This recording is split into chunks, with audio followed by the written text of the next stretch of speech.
ಯಾಕಂದರೆ ನಾನು ನನ್ನ ಮಗಳ ಜೊತೆ ಸ್ವಲ್ಪ ಬ್ಯುಸಿಯಾಗಿದೆ ಅಂತಲೇ ಹೇಳ್ಬೋದು. ಅದಕ್ಕೋಸ್ಕರ ವೀಡಿಯೋಸ್ ಎಲ್ಲ ಮಾಡೋದು ನಿಲ್ಲಿಸಿದ್ದೆ. ಇನ್ಮೇಲೆ ವೀಡಿಯೋಸ್ಗಳನ್ನ ಮಾಡ್ಕೊಂಡು ಹೋಗ್ತೀನಿ. ಇದು ಜಸ್ಟ್ ಏನು ಹೇಳ್ಬೋದು, ರೀಇಂಟ್ರೊಡಕ್ಷನ್ ಅಂತಲೇ ಹೇಳ್ಬೋದು ನನ್ನ ಚಾನಲ್ಗೆ ನಾನು ಮಾಡ್ಕೊಳ್ತಿರೋದು. ಸೊ ನೀವೇನಾದರೂ ನನ್ನ ಚಾನಲ್ಗೆ ಹೊಸಬ್ರಾಗಿದ್ದರೆ ಪ್ಲೀಸ್ ಸಬ್ಸ್ಕ್ರೈಬ್ ಮಾಡಿಕೊಡಿ. ಆ್ಯಂಡ್ ನನ್ನ ಚಾನಲಲ್ಲಿ ಮುಂಚೆ ಸ್ಕಿನ್ ಕೇರ್ ಆ್ಯಂಡ್ ನಾರ್ಮಲ್ ವ್ಲಾಗ್ಸ್ಗಳು ಕೂಡ ಮಾಡ್ತಿದ್ದೆ. ಅದರಲ್ಲೂ ಸ್ಕಿನ್ ಕೇರ್ ಅಂದರೆ ತುಂಬ ಜಾಸ್ತಿನೇ ಮಾಡ್ತಿದ್ದೆ. ಇವಾಗ ಸ್ವಲ್ಪ ಗ್ಯಾಪ್ ಆಗಿದ್ದಕ್ಕೆ ಮತ್ತೆ ರೀಇಂಟ್ರೊಡಕ್ಷನ್ ಕೊಟ್ಟು ಮತ್ತೆ ಬ್ಲಾಗ್ಸ್ಗಳನ್ನ ಸ್ಟಾರ್ಟ್ ಮಾಡೋದ ಅಂತ ಅಂದ್ಕೊಂಡಿದ್ದೀನಿ. ಆ್ಯಂಡ್ ನನ್ನ ಕಂಪ್ಲೀಟ್ ಪ್ರೆಗ್ನೆನ್ಸಿ ಜರ್ನಿನ ನಿಮ್ಮ ಜೊತೆ ಎಲ್ಲ ಶೇರ್ ಮಾಡ್ಕೊಳ್ತೀನಿ. ಸೊ ಬರ್ತಾ ಮುಂದೆ ವೀಡಿಯೋಸ್ಗಳಲ್ಲಿ. ಇವಾಗ ನನ್ನ ಮಗಳಿಗೆ 1 ಮಂತ್ ಆಗಿದೆ, ನನಗೆ ಡೆಲಿವರಿ ಆಗಿ 1 ಮಂತ್ ಆಯಿತು.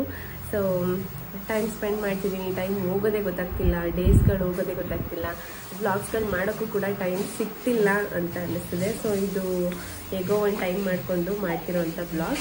ನನ್ನ ಚಾನಲಲ್ಲಿ ಮೇಯ್ನಾಗಿ ನಾನು ಸ್ಕಿನ್ ಕೇರ್ ಬಗ್ಗೆ ಫೋಕಸ್ ಮಾಡೋದ್ರಿಂದ ಸರಿ ಮತ್ತೆ ರೀಇಂಟ್ರೊಡಕ್ಷನಲ್ಲಿ ಸ್ಕಿನ್ ಕೇರ್ ವೀಡಿಯೋಸಿಂದನೇ ಸ್ಟಾರ್ಟ್ ಮಾಡೋದ ಅಂದ್ಕೊಂಡಿದ್ದೀನಿ.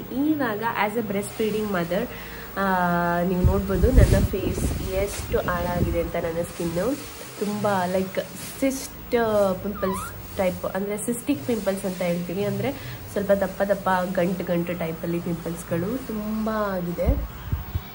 ಸ್ವಲ್ಪ ಕಡಿಮೆ ಆಗಿದೆ ಕಂಪ್ಯಾರಿಟಿವ್ಲಿ 1 ವೀಕ್ ಬ್ಯಾಕ್ಗೆ.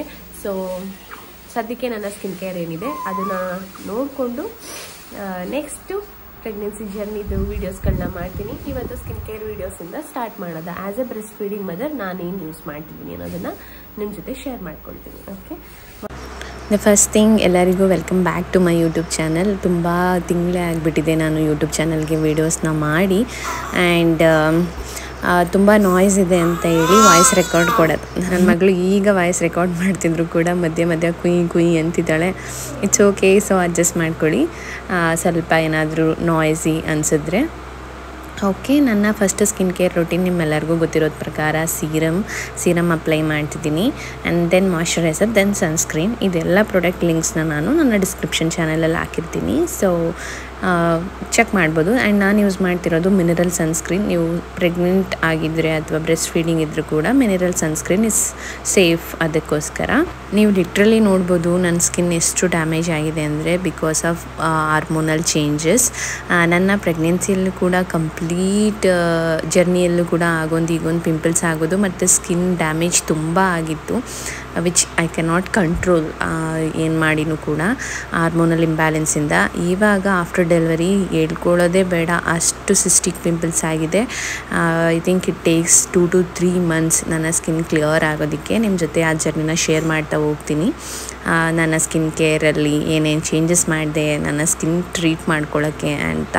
ಆ್ಯಂಡ್ ಇದೆಲ್ಲ ಒಂದು ಪಾರ್ಟ್ ಆಫ್ ವಿಡಿಯೋ ಆದರೆ next important part of the video ಬಂದು ನನಗೆ ಗರ್ಲ್ ಬೇಬಿ ಆಗಿರೋದು ಮಾರ್ಚ್ ಮಂತಲ್ಲಿ ಆಗಿದ್ದು. ಲಿಟ್ರಲಿ ಈ ವಿಡಿಯೋ ಮಾಡಿ ನಾನು 15 days ಆಯಿತು. ಇವಾಗ ಪೋಸ್ಟ್ ಮಾಡ್ತಿದ್ದೀನಿ. March 20 ನನಗೆ ನಾರ್ಮಲ್ ಡೆಲಿವರಿ ಆಗಿತ್ತು. ಆ್ಯಂಡ್ ಎಲ್ಲ ಸೇಫಾಗಿ ಆಯಿತು. ಆ್ಯಂಡ್ ನನಗೆ ನನ್ನ ಡೆಲಿವರಿ ಆಗಿದ್ದು ಕೂಡ ಇಟ್ಸ್ ಕೈಂಡ್ ಆಫ್ ಡ್ರೀಮ್. ಅಷ್ಟು ಈಸಿ ಅಂತಲೇ ಇದೆ ಇವಾಗ ನೆನೆಸ್ಕೊಂಡ್ರೆ. ನನಗೆ ನಾರ್ಮಲ್ ಡೆಲಿವರಿ ಆಗೋದಕ್ಕೆ ನಾನೇನು ಟಿಪ್ಸ್ಗಳನ್ನ ಫಾಲೋ ಮಾಡ್ತಾ ಬಂದೆ ಕಂಪ್ಲೀಟ್ ಪ್ರೆಗ್ನೆನ್ಸಿ ಜರ್ನಿಯಲ್ಲಿ ಅನ್ನೋದು ಕೂಡ ನಿಮ್ಮ ಜೊತೆ ಶೇರ್ ಮಾಡ್ತೀನಿ. ಆ್ಯಕ್ಚುಲಿ ನಾನು ಗೋತ್ರೂ ಹೋಗ್ಬೇಕಾದ್ರೆ ಆ ಡೇಟ್ March 20th ಆ ಟೈಮಿಗೆ ಹೌದು ಪೇಯ್ನ್ ಇತ್ತು.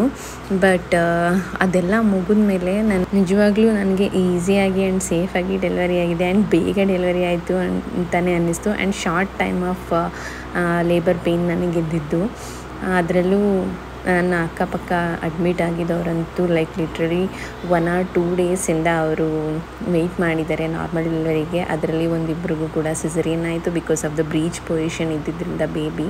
As a first time mom ನನ್ನ ನಾರ್ಮಲ್ ಡೆಲಿವರಿ ಎಕ್ಸ್ಪೀರಿಯನ್ಸ್ ಹೇಗಿತ್ತು ಅನ್ನೋದನ್ನ ಕಂಪ್ಲೀಟ್ ನಿಮ್ಮ ಜೊತೆ ಶೇರ್ ಮಾಡ್ತೀನಿ ಹೋಗ್ತಾ ವೀಡಿಯೋಸ್ನ. ಆ್ಯಂಡ್ ನನಗಿದ್ದಿದ್ದ ಸಿಮ್ಟಮ್ಸ್ ಏನಂತಲೂ ಶೇರ್ ಮಾಡ್ತೀನಿ. ಆ್ಯಕ್ಚುಲಿ ನನಗಿದ್ದಿದ್ದ ಸಿಮ್ಟಮ್ಸ್ ಬಂದು ಈಗ ಹೇಳ್ತಾರಲ್ಲ ಗರ್ಲ್ ಬೇಬಿಗೆ ಆ ಸಿಮ್ಟಮ್ಸ್ ಈ ಸಿಮ್ಟಮ್ಸ್ ಅಂತ. ಬಟ್ ನನಗೆ ಗರ್ಲ್ ಬೇಬಿ ಆಗೋ ಸಿಮ್ಟಮ್ಸ್ ಒಂದು ಕೂಡ ಇದ್ದಿಲ್ಲ, ಎಲ್ಲ ಕೂಡ ಆಪೋಸಿಟ್. ಸೊ ಅದರಿಂದ ನನ್ನ ನೋಡಿದವರು ಪ್ರತಿಯೊಬ್ಬರು ಕೂಡ ನಿನಗೆ ಗಂಡು ಮಗು ಆಗುತ್ತೆ ಅಂತಲೇ ಹೇಳ್ತಿದ್ರೆ ಹೊರತು ನೋ ಒನ್ ಹ್ಯಾವ್ ಟೋಲ್ಡ್ ನಿನಗೆ ಹೆಣ್ಮಗು ಆಗುತ್ತೆ ಅಂತ. ಅಂದರೆ ನೋಡಿ ಜಡ್ಜ್ ಮಾಡಿ ಹೇಳ್ತಾರಲ್ಲ ಆ ಥರ ತೊಗೊಂಡ್ರೆ. ಆ್ಯಂಡ್ ಈವನ್ ನನಗೂ ಕೂಡ ಸಮ್ಟೈಮ್ಸ್ ಅನಿಸ್ಬಿಟ್ಟಿತ್ತು ನನಗೆ ಗಂಡು ಮಗು ಆಗ್ಬೋದೇನೋ ಅಂತ. ಬಟ್ ನಾನು ಯಾವ ಮಗು ಆದರೂ ಕೂಡ ಓಕೆ ಅನ್ನೋ ಮೈಂಡ್ ಸೆಟ್ಟಲ್ಲೇ ಇದ್ದಿದ್ದು. So we are happy to welcome our Lakshmi. Okay, ಇನ್ನು ಹೆಲ್ತ್ ವಿಚಾರಕ್ಕೆ ಬಂದರೆ ನಾನು ಡೆಲಿವರಿ ಆಗಿದ್ದು ವೆರಿ ಫಸ್ಟ್ ಡೇನೇ ಎದ್ದು ವಾಕ್ ಮಾಡಿ ಆರಾಮಾಗಿದ್ದೆ. ಆ್ಯಂಡ್ ನನಗೆ ಯಾವುದೇ ಥರ ತೊಂದರೆ ಅದು ಇದು ಅಂತ ಏನೂ ಆಗಿಲ್ಲ. ಆ್ಯಂಡ್ ಈವನ್ ನನ್ನ ಮಗು ಕೂಡ ಆರೋಗ್ಯವಾಗಿದೆ, ನಾನು ಆರೋಗ್ಯವಾಗಿದ್ದೀನಿ. ಎಲ್ಲ ನನ್ನ ಕೃಷ್ಣನ ಬ್ಲೆಸ್ಸಿಂಗ್ ಅಂತಲೇ ಹೇಳ್ಬೋದು. ನನ್ನ ಜರ್ನಿ ಅಂದರೆ ನನ್ನ ಈ ಲೈಫ್ ಜರ್ನಿಯಲ್ಲೇ ಕೃಷ್ಣ ಅಂದ್ಕೊಂಡೆ ಮುಂದೆ ಹೋಗ್ತಾಯಿದ್ದೆ life. So I believe him, I trust him. So ಎಲ್ಲ ಕೂಡ ಈಸಿಯಾಗಿ ಆಗ್ತಿದೆ. And touch wood, no evil eyes please. Okay, and ಇನ್ನೊಂದು ಮ್ಯಾನಿಫೆಸ್ಟೇಷನ್ ಅನ್ನೋದನ್ನು ನಿಮ್ಮ ಲೈಫಲ್ಲಿ ನೀವು ಎಕ್ಸ್ಪೀರಿಯೆನ್ಸ್ ಮಾಡಿ ನಂಬ್ತೀರಾ ಬಿಡ್ತೀರಾ ನಂಗೆ ಗೊತ್ತಿಲ್ಲ. But I believe strongly manifestation ಟೆಕ್ನಾಲಜಿನ. ನನ್ನ ನಾರ್ಮಲ್ ಡೆಲಿವರಿನೂ ಕೂಡ ನಾನು ಮ್ಯಾನಿಫೆಸ್ಟೇಷನ್ ಮಾಡಿದ್ದೆ. ನನಗೇನೂ ಪ್ರಾಬ್ಲಮ್ ಆಗಬಾರ್ದು, ಈವನ್ ನನ್ನ ಬೇಬಿಗೂ ಏನೂ ಪ್ರಾಬ್ಲಮ್ ಆಗಬಾರ್ದು ಅನ್ನೋದು ಕೂಡ ಮ್ಯಾನಿಫೆಸ್ಟೇಷನ್ ಮಾಡಿದ್ದೆ. ಆ್ಯಂಡ್ ನನ್ನ ಮಗು ಇದೇ ಥರ ಮುದ್ದಾಗಿ ಹೀಗೆ ಇರಬೇಕು ಅನ್ನೋದನ್ನು ಮ್ಯಾನಿಫೆಸ್ಟೇಷನ್ ಮಾಡಿದ್ದೆ. ಅಂದರೆ ಆರೋಗ್ಯವಾಗಿ ಮುದ್ದಾಗಿ ಚೆನ್ನಾಗಿರಬೇಕು ಅಂತ ಎಲ್ಲ ತಾಯಂದಿರಿಗೆ ಇರೋ ಆಸೆನೇ ನನಗೂ ಇರೋದು. ಸೇಮ್ ಹಾಗೇ ಇದ್ದಾಳೆ ನನ್ನ ಮಗಳು, ತುಂಬ ಮುದ್ದಾಗಿ. ನನಗೆ ನೋಡ್ತಾ ಸಮ್ಟೈಮ್ಸ್ ನನ್ನ ದೃಷ್ಟಿನೇ ಅವಳಿಗೆ ಬೀಳುತ್ತೆ, ಅಷ್ಟು ಮುದ್ದಾಗಿ ಚೆನ್ನಾಗಿದ್ದಾಳೆ. ನಾನು ಕನ್ಸಲ್ಟ್ ಮಾಡ್ತಿದ್ದ ಹಾಸ್ಪಿಟಲ್ ಬಂದು ಪ್ರೈವೇಟ್ ಹಾಸ್ಪಿಟಲ್, ಚಿನ್ಮಯ ಮಿಷನ್ ಹಾಸ್ಪಿಟಲ್ ಬೆಂಗಳೂರಲ್ಲಿ. ನನ್ನ ಕಂಪ್ಲೀಟ್ ಜರ್ನಿಯಲ್ಲಿ ನಾನು ಕನ್ಸಲ್ಟೇಷನ್ ಕೂಡ ಅಲ್ಲೇ ತೊಗೊಂಡು ಅದೇ ಡಾಕ್ಟ್ರ್ ಹತ್ರ ಡೆಲಿವರಿ ಕೂಡ ಮಾಡಿಸ್ಕೊಂಡಿದ್ದು. ನನ್ನ ಹಾಸ್ಪಿಟಲ್ ಎಕ್ಸ್ಪೀರಿಯೆನ್ಸ್ ಹೇಗಿತ್ತು ಆ್ಯಂಡ್ ಯಾವ ಹಾಸ್ಪಿಟಲ್ ಯಾವ ಡಾಕ್ಟರ್ ಅನ್ನೋದು ಕೂಡ ನಿಮ್ಮ ಜೊತೆ ಕಂಪ್ಲೀಟ್ ಸಪ್ರೇಟ್ ವಿಡಿಯೋ ಮಾಡಿ ಶೇರ್ ಮಾಡ್ತೀನಿ. ಇವಾಗ ತಕ್ಷಣಕ್ಕೆ ನನಗೆ ಮೈಂಡಲ್ಲಿ ಮೆನಿ ಥಿಂಗ್ಸ್ ಟು ಶೇರ್ ಅಂತ ಇದೆ, ಲೈಕ್ ಏನು ಶೇರ್ ಮಾಡಿ ಏನು ಬಿಡೋದು ಅಂತ. ಸೊ ಕುತ್ಕೊಂಡು ನಿಧಾನಕ್ಕೆ ಯಾವ ವಿಡಿಯೋ ಮಾಡೋದು, ಏನು ಶೇರ್ ಮಾಡೋದು ಅಂತ ಡಿಸೈಡ್ ಮಾಡಿ ನಿಧಾನಕ್ಕೆ ಒಂದೊಂದೇ ವೀಡಿಯೋಸ್ನ ನಿಮ್ಮ ಜೊತೆ ಶೇರ್ ಮಾಡ್ತೀನಿ. ಆ್ಯಂಡ್ ನಿಮಗೆ ನನ್ನ ಪ್ರೆಗ್ನೆನ್ಸಿ ಜರ್ನಿಯಲ್ಲಿ ಯಾವ ವಿಡಿಯೋ ಬೇಕು ಅನ್ನೋದನ್ನು ಕಮೆಂಟ್ ಮಾಡಿ. ಸೊ ಅದ್ರ ಬಗ್ಗೆ ನನಗೆ ಗೊತ್ತಿರೋ ಅಷ್ಟು ನನ್ನ ಎಕ್ಸ್ಪೀರಿಯೆನ್ಸ್ನ ನಾನು ಶೇರ್ ಮಾಡ್ತಾ ಹೋಗ್ತೀನಿ. ಇನ್ನು ವೆಯ್ಟ್ ಲಾಸ್ ಬಗ್ಗೆ ಮಾತಾಡೋದಾದರೆ ಆಫ್ಟರ್ ಡೆಲಿವರಿ ಇವಾಗ ನಾನು ಆಲ್ಮೋಸ್ಟ್ ನನ್ನ ಒರಿಜಿನಲ್ ವೆಯ್ಟಿಗೆ ಬಂದುಬಿಟ್ಟಿದ್ದೀನಿ. ನಾನು only 9.5 kg through out the pregnancy ನನ್ನ ವೆಯ್ಟ್ ಇನ್ಕ್ರೀಸ್ ಆಗಿ ಇದ್ದು. ವೆಯ್ಟ್ ಲಾಸ್ ವಿಡಿಯೋ ಕೂಡ ನಾನು ಏನೇನು ಫಾಲೋ ಮಾಡ್ತಿದ್ದೀನಿ ವೆಯ್ಟ್ ಲಾಸ್ದು ಅನ್ನೋದನ್ನು ಕೂಡ ನಿಮಗೆ ತಿಳಿಸ್ಕೊಡ್ತೀನಿ ನೆಕ್ಸ್ಟು ಮುಂದೆ ಬರೋ ವೀಡಿಯೋಸ್ಗಳಲ್ಲಿ. ಇದು ಒಂಥರ ನಾನು ಒಂದು ಇನ್ಫಾರ್ಮೇಷನ್ ಶೇರ್ ಮಾಡೋ ಅಂಥ ವೀಡಿಯೋ ಆಯಿತು ಅಷ್ಟೇ. ಲೈಕ್ ಒಂದು ಟಾಪಿಕ್ ಬಗ್ಗೆ ನಾನು ಕಂಪ್ಲೀಟ್ ಮಾತಾಡಿಲ್ಲ ಈ ವಿಡಿಯೋದಲ್ಲಿ. ನೆಕ್ಸ್ಟು ಒಂದೊಂದೇ ಟಾಪಿಕ್ ತೊಗೊಂಡು ಕಂಪ್ಲೀಟ್ ಅದ್ರ ಬಗ್ಗೆನೇ ವೀಡಿಯೋ ಮಾಡಿ ಹಾಕ್ತೀನಿ. ಸೊ ನೀವು ಎಲ್ಲರಿಗೂ ಕೂಡ ತುಂಬ ಥ್ಯಾಂಕ್ಸ್. ಈ ಸಪೋರ್ಟ್ ಹೀಗೇ ಇರಲಿ. Let's restart the YouTube videos. Thank you everyone. Bye.